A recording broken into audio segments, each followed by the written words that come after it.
హైదరాబాద్ కుషాయిగూడలో దారుణం చోటు చేసుకుంది. 70 ఏళ్ల వృద్ధురాలిని చంపి మృతదేహంపై ఓ యువకుడు డాన్సులు చేశాడు. ఇక అంతటితో ఆగకుండా ఆ దారుణాన్ని సెల్ఫీ వీడియో తీస్తూ పైశాచిక ఆనందం పొందారు. ఈ ఘటన నగరంలో ఇప్పుడు చర్చనీయాంశంగా మారింది. ఇక అద్దె విషయంలో యువకుడిని వృద్ధురాలు కమలాదేవి మందలించింది. దీంతో కక్ష పెంచుకున్న యువకుడు ఏప్రిల్ 11వ తేదీన ఆమెను చంపివేశాడు. అనంతరం మృతదేహంపై డాన్స్ చేస్తూ వీడియో తీశాడు. ఇక ఈ వీడియోను తన మిత్రులందరికీ షేర్ చేశాడు. అయితే ఇంట్లో నుంచి దుర్వాసన వస్తుండడంతో స్థానికులు పోలీసులకు సమాచారం చేరవేశారు. యువకుడు పంపిన వీడియో బెంగళూరులో వైరల్ అయింది. దీనిపై విచారణ చేపట్టిన పోలీసులు నిందితుడి కోసం గాలిస్తున్నారు. ఇక ఇదే అంశంపై పూర్తి వివరాలు తెలియజేయడానికి మా కరెస్పాండెంట్ కుమార్ సిద్ధంగా ఉన్నారు. Kumar, thank you Sairam. హైదరాబాద్ కుషాయిగూడలోని దారుణం చోటు చేసుకుందని చెప్పొచ్చు.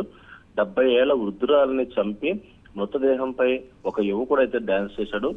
అలాగే దానిపై సెల్ఫీ వీడియో తీసుకొని తన మిత్రులకు కూడా షేర్ చేయడం జరిగింది. ఒంటరిగా ఉంటున్న ఏదైతే వృద్ధురాలు కమలను ఉరివేసి హత్య అయితే చేశాడు.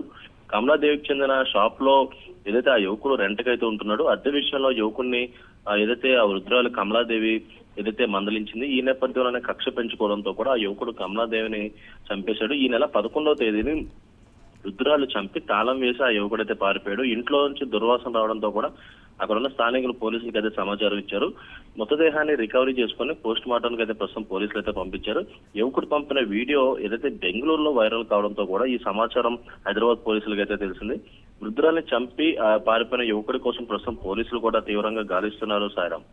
Right, thank you Kumar.